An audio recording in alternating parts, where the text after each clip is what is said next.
Well, good afternoon, everyone. Exciting week ahead. Heading to a tough place to play in Morgantown to play West Virginia. And I know the guys are excited. We'll get into our real first heavy practice day. We had a short practice yesterday. Looking back at the film from Saturday, a lot of the things happened that we needed to have happen to be successful.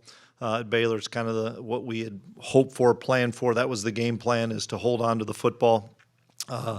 We had it for 37-plus minutes, be productive in the red zone. I think we had 4 or 5 touchdowns in the red zone, and then find ways to get off the field on defense. There's going to be some third down stops. There's going to be some fourth down stops. And if we could do those things, we could keep that offense, which I think is a terrific offense, on the sideline. And we were able to do that. And just proud of the guys' resolve, effort, great focus throughout the week, and that was a big win on the road against a really talented team in Baylor, and we've got to move forward this week. Many of you guys know that we lost Kobe Savage for the year. He'll be out for the year. It's really tough because Kobe was playing such great football for us, and he was devastated. But we'll lose him for the year. And that's disappointing. With regards to Adrian, he is not out for the season. I had heard that was out there, but that's not the case. He is not available this week. He will not be playing this week, but he's not out for the season. So Will's going to be the guy. It's his football team, and excited for Will. Everybody knows Will's playing at a really high level. He gets to play back closer to home, and Jaron and Jake Rubley will be the backup to Will this week, but excited about the challenge we have. Did West Virginia add a new layer of preparation with the quarterback switch, because it did change their offense? Yeah, it definitely does. I think some of the plays may be the same, but there's a lot more quarterback run, read, or element to it. It didn't look like it was the greatest of conditions down there with the rain, so it was hard to tell. Did both teams try to run the ball a lot more because it was more difficult to throw? I watched a little bit of it in the hotel room, and it looked bad. But absolutely, we envision both kids probably playing. Is this kind of a cliche case of a wounded animal? They're at home, they're defending their place, and they've done it pretty well this season. Well, boy, they've played really well at home. They've beaten Oklahoma. They've beaten Baylor. I thought they gave TCU a great run. I'm happy for Neil. That was a big win last week for him and the program. They're still chasing bowl eligibility, and they'll be ready to play. It's senior day. They've got a lot of great seniors. I've got so much respect for Neil Brown and what he does and how he does it. They'll be ready to play. This is going to be, as we talk every week, it's going to be a 4-quarter great Big 12 game. Is that West Virginia win kind of a blessing? Because I know you guys do a good job focusing week to week, but you can't miss this one now.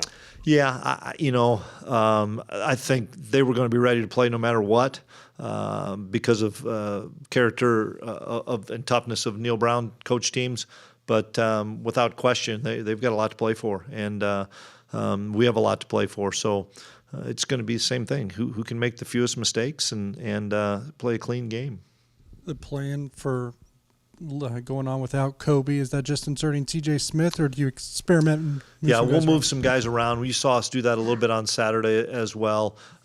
Sincere, who started his career as a strong safety, will move over there and play a lot more. And then we're working through some of the other things this week. But you guys saw that a little bit on Saturday with Sincere playing. We're still going to need multiple guys to play. TJ's going to need to play. VJ Payne's going to need to play. We've got another spot now that we don't have an experienced guy. So something that we're going to work through this week. You mentioned you kind of moved Clee Duke down on the line a little bit on Saturday. Is some of that kind of being able to do that because of Desmond Purnell coming along? Not because of that. It's just something that we thought was going to be very effective against the style of offense that we faced. It's a different style of offense this week, so it may not fit the game plan, but the style of offense that we were going to face last week with Baylor, we thought it gave us the best opportunity to be successful. And it just so happened that when Khalid was in the game, that's what we did. We didn't play that many plays, so he could play a decent amount. I don't know if that's be a part of the game plan this week. And how much of a difference is it for your defense, kind of being able to play man so much on the outside with the corners that you do have? We've been playing more man. We need to mix in probably a little bit more zone. But having those guys that are experienced guys out there, I know helps. This is a really talented group of wide receivers that I think is one of the best collective groups, so they'll have their hands full. How much of a soothing presence is just the experience that Daniel Green gives you? It was just good to see him back healthy. Last week was his first full week of practice, I know, since South Dakota. And to see him feeling good, running around directing traffic, it really helps us. I know Nick Allen played a lot, and he's going to continue to play a lot. And Austin's playing really well. But just to have your captain out there at Mike linebacker and him feeling good and him being out there, it just Nick Allen's been such a warrior for us in the amount of plays and practice reps he's gotten. It's great to have Deuce out there giving Nick a break too in practice and having your captain on the field. West Virginia defense has had its struggles. I think they're 101st in total defense, but that front three and throw in the bandit front four has like 70 starts. So your offensive line has got to be on top of things. Yeah, they don't want to allow you to rush the football, and I thought they played Oklahoma really well and did a nice job in the run game. And you're right, I think their front seven does a tremendous job of being disruptive and not staying on blocks. It's going to be a big effort by our guys up front and tight ends and stuff to see how we can crack those guys in the run game. In regards to Adrian, would he be potentially available to return for the bowl game or before that? There's a chance before that. And with Will, this is going to be the first week, I think, that he goes into a game knowing way in advance he's absolutely going to start. How much differently does that change things for him, for you, for anybody? I don't think it changes at all. Probably a few more practice reps, but he's taken so many practice reps that, and he's a young player, but he's played a lot of games. I don't think he goes about it any differently. I don't think his preparation is any different at all. The fact that he knows he's going to be the starter and start the game before 12 minutes before kickoff might give him peace of mind. No, I don't think it'll change his preparation. That's the thing that's impressed me so much about Will is, the entire season, how he's gone about his business and gotten himself prepared to play whether he was going to or not. I also wanted to ask about Deuce Vaughn. You've been using him more as a receiver lately, and last week you did actually some pretty creative things, getting the ball to him in the flats. Why was that such an effective game plan? And, I mean, obviously he's good out there, but what makes Deuce such an elusive player? Other than to say it was what Baylor was giving us, that's as far as I'm going to go with it, okay? Because it was just something that we saw that they were giving us. And so we took advantage of it by getting him out on the flat. But that's something you'd like to keep doing? Well, it depends. We've had this conversation before. How are people playing him in the pass game? Some people double him in the pass game, and it doesn't allow him to be a threat. And some people don't. We had some situations where we thought we had him one-on-one, and it's a tough matchup for a linebacker. And they had a couple times I thought Baylor did a great job covering him in the flat and making some really good tackles on him. They did a phenomenal job a few times. But we still we'll take our chances on that. So, we're still what the coverage is where the quarterback's eyes are going to dictate where he's going. And there was a few cases last Saturday where the coverage dictated that we'll go to Deuce. So we saw Echo and Josh come out of the game late in the fourth quarter. You have any update on them? Yeah, they both practiced yesterday. They're good. Okay. And then I was curious, what's your reaction when Will comes into the game and just starts slinging it around, specifically throwing it into tight windows, making big-time throws? Was it surprising at all, or something you expected? No, not surprising at all. I mean, he's a competitor. He prepares, and he's got confidence. And some guys are making some pretty good catches too. I mean, he threw a great ball to Sennett in between a few defenders. But then Ben went up and grabbed one over the top. Cade did it a few weeks ago at TCU. And it's just probably an awful lot of snaps with those guys in the summer and fall camp of building timing. But it's fun to watch him play at that high level. Now with Kobe out, I know you talked about having us have some other guys step up, but you guys have rotated a lot of people in the secondary. I mean, is that part of the plan? Is just to know that you have those guys? It's still going to be part of the plan. It's just that Kobe's not in it. So now we have to decide, Sincere will probably play a little bit where Drake was. He'll probably play a little bit where Kobe did. We'll have to move VJ, get him some more snaps. I mean, it's going to, with what we do, there's so many mirrored jobs in the secondary. And so guys can take on a dual task and a dual role. And that's what's going to have to happen. We haven't finalized how we're going to do that. We've only had 1 hour-long practice. I know that the coaches are going through that as far as, is there a package for somebody that he's better than another player in that spot? We're going to continue to do what we've done, and that's play a lot of guys back there. Coach, after the game on Saturday, you said you did different things defensively. I'm curious if one of those things you did was maybe not try and get as much pressure in the passing game or in rushing downs. You guys only had 1 tackle for loss, no sacks, no hurries. I don't quite know that. I mean, it might be accurate, but we had 21 plays. Our guys calculated there's 21 plays where there was a gain of 0 or less. That's pretty good defense. And so it wasn't anything specific. And it's not like we weren't blitzing. I thought we blitzed actually a fair amount. It's just based on different offenses, it's just hard to get penetration. And that's one of those offenses.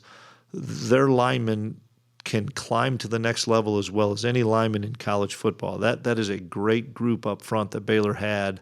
And sometimes it was a great play for us to get to a 2nd and 8 and 2nd and 9, but that's what we were trying to do and not be in those 2nd and 2s that we had so much against Texas. And so just because there's not a tackle for loss doesn't mean it's not base defense. It's not a blitz. Sometimes it's just how the offense plays and probably more so what we're asking our defensive kids to do.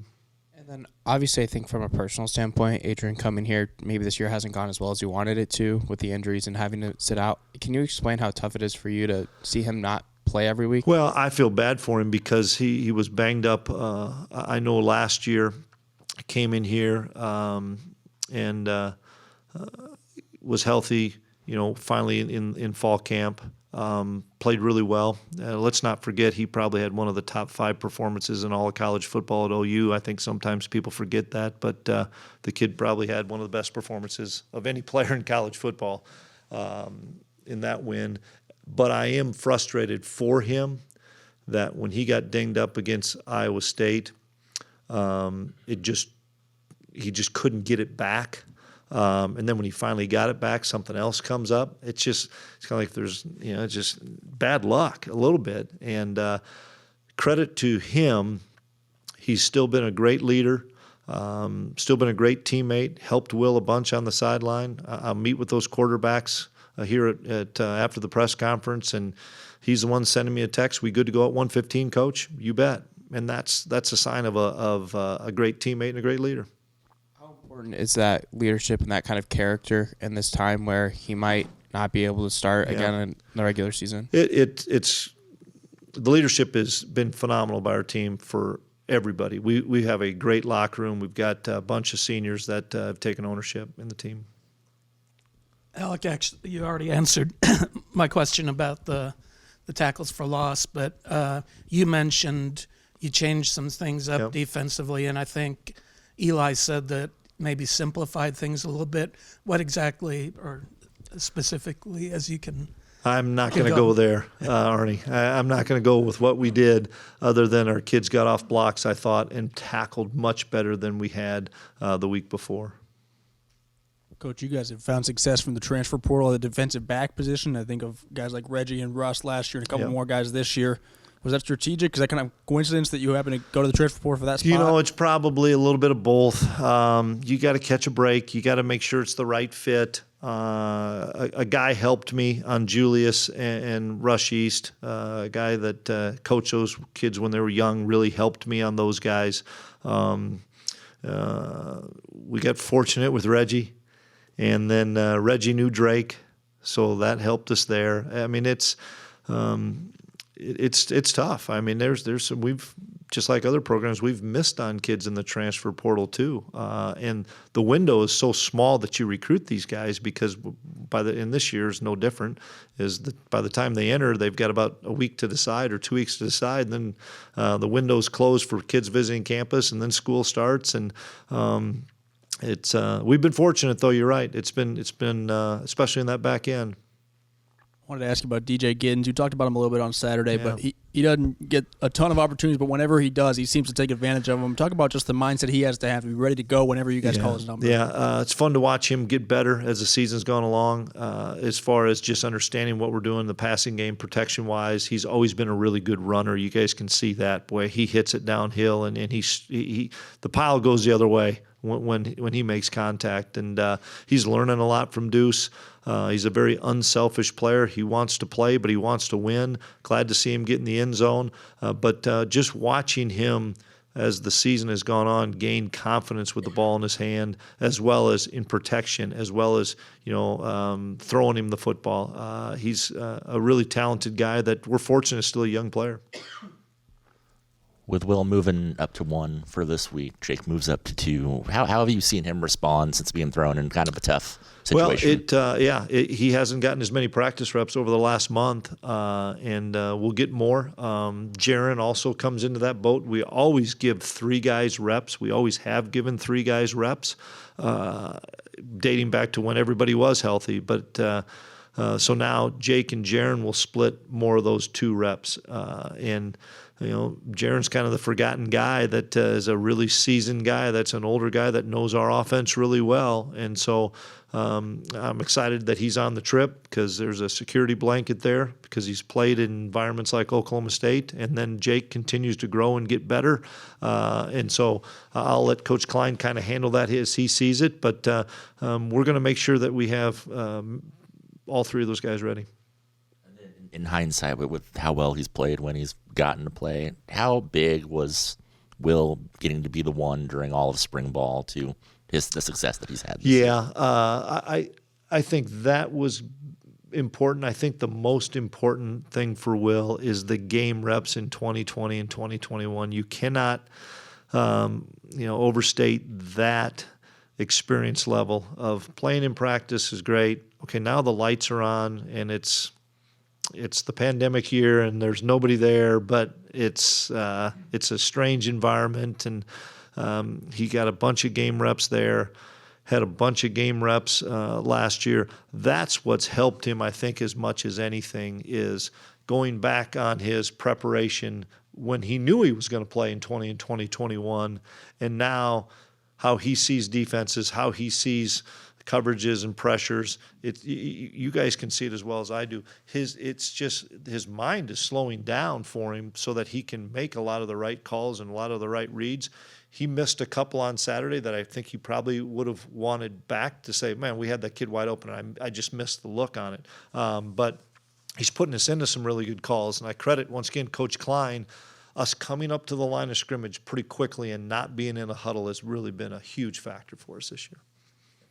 If Will ends up going over the 4 games and plays all season, are both parties comfortable with that? Yeah, we've had that discussion and dialogue over the last month since Adrian's been hurt, between he and I, and then he and Coach Klein. Had another conversation with him today, and with where we're at and with how he's playing, I know he's comfortable. I know we're comfortable in the fact of it's a pretty special time for K-State football, and he's playing at a really high level that he's excited about his opportunity.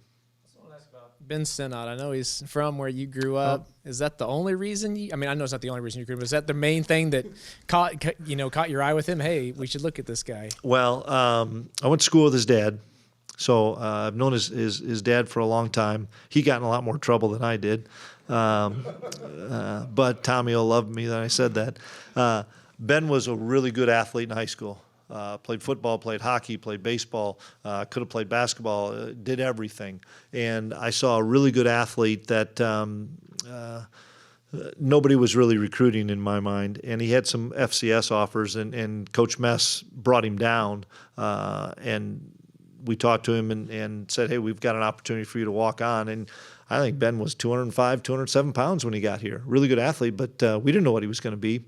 And just watching him grow and gain that weight and gain that confidence, I think he could have had this just a little bit earlier as far as some of the things he's doing in breakout, some of the things he's doing. But he missed most of fall camp in 2021 and a good chunk of the first part of the season with an injury. And then I saw it in the spring and saw it in fall camp that athletically, speed-wise, strength-wise, ability to go catch the football. Now he just needed to have snaps and get game experience. And he's done that and played really well. And it's fun to see him playing with that much confidence. You went to DJ Giddens pretty early in that game. Were you trying to get him involved earlier, or was part of it the volume of plays? Because Deuce still had quite a few touches. Yeah, he still had quite a few touches. We had a few more sets where there was two tailbacks in the offense at the same time, and then there was times where he just left DJ in, and there was times that we left Deuce in. So there wasn't anything in particular to say this play is for one or the other, and that's the fun thing is we don't have that right now. Early in the season, hey, this play is more of a Deuce play, but now we feel really comfortable about DJ running our entire offense, and we know that the more that Deuce is involved in the run and throw game, we've got to get him out, and DJ's ready to take on more of a role. What's the deciding factor on a blowout and getting guys out of the game? A lot of things. I mean, a ton of things as far as injury to is the backup ready to play? Is the backup injured? Is the backup nursing something? Is it something where we're still wanting to show something offensively or defensively? The only thing that we wish we would have done is probably taken Deuce out a series earlier. That's the only thing that we talked about on Sunday as a staff. But other than that, when you take guys on the road, there's only a limited amount you can take, and it's interesting. You don't get very many of those opportunities like we had on the road, and it's fun for a kid like Cooper Beebe to be on that field when it's over with for the end. And those kids deserve that. There's plenty discussed about Deuce Vaughn. He's from right in the middle of Texas. A lot of schools passed on him. Was there pressure on taking that guy that was outside of the scope of the ideal size for that position? Not when you saw his high school highlight. That sold me really fast. And we said, we got to go get that kid. I don't care what his size is. That kid has a second gear, runs like a bigger back, and then you brought him up on his first visit, and I'm like, I think that kid loves football. And that's a huge part of this, guys. It's a huge part. Do they like football or do they love football? From the moment I met that kid with a smile on his face and he and his mother sat in my office, I'm like, that kid loves football. We got to get that kid. And has Deuce met or exceeded your expectations for what he could be? He's exceeded everybody's expectations, probably other than his own, but it's fun to watch him stay hungry every week. You're a defensive coach, so when a tight end emerges, just shows up and kind of takes over a game like Ben Sinnott did, how does that affect your preparations if you're trying to slow down that offense? Boy, it's frustrating, when you can't match up with somebody and they're causing more issues, and you're trying to design something to stop that person, and you got all these other guys all over the field, that's something that we're hopeful that continues on, that we find ways to get Ben the football now. And he laughed. He talked about being a blocking tight end, a blocking fullback to the guys, and he wanted to prove those guys wrong. It's difficult. As you guys have known in this league, there's been some remarkable tight ends that are game-changing guys that you have to design a game plan around sometimes. And Ben's probably not quite in that mode yet, but you're not going to be able to put a slower inside linebacker on him or a smaller corner. You've got to really make sure that you have somebody that can go get 50-50 balls and is physical on receivers. And Will did so many good things, but he continually picked up blitzes pre-snap and threw behind that blitz. I mean, that comes with playing time, and he hadn't played much this season. Yeah, it comes with preparation too, though, Fitz. I think that's a huge part of it, of knowing sometimes not even where the blitz is coming from, but where it can't come from. And I think he does a really good job of saying, based on this look, it can't come from there. So if I'm going to go hot off of somebody, it's got to be on this backside. And I thought he did that a couple times really well, where they brought people late, but that enabled Deuce probably to get out there a little bit quicker too. So I thought the communication as a whole on offense was exceptional. That's just not the quarterback. That's the O-line and receivers and backs and stuff all being on the same page when we have to make a check at the line of scrimmage. Yeah, just one question really quick. They're letting you talk. That's nice. Yeah, you obviously you've held every team underneath their scoring average, which has been phenomenal, and it seems like every week the defense is doing something that we hadn't seen in maybe almost 20 years. Just how well is this defense playing right now, Coach? We want to continue to play with an edge because, I don't think we played great against TCU. Then we came back and played lights out against Oklahoma State. I don't think we played great against Texas. Then we come back and play lights out against Baylor. What have you done for me lately kind of deal is what I know that Coach Klieman and the defensive staff have given to the guys as far as look what you do when you play with great focus, have great eye discipline, play with really good fundamentals. Look what you're able to do. But if one guy's missing a fit or in the wrong leverage or has his eyes wrong, look what can happen. And we've seen that part of it too. And so it's a week-to-week evolution. And this is another big challenge for our guys on defense because of the ability for them to run the ball with the running back, with the quarterback, and having the really good receivers they have outside. So I'm hopeful that we see consistency on defense.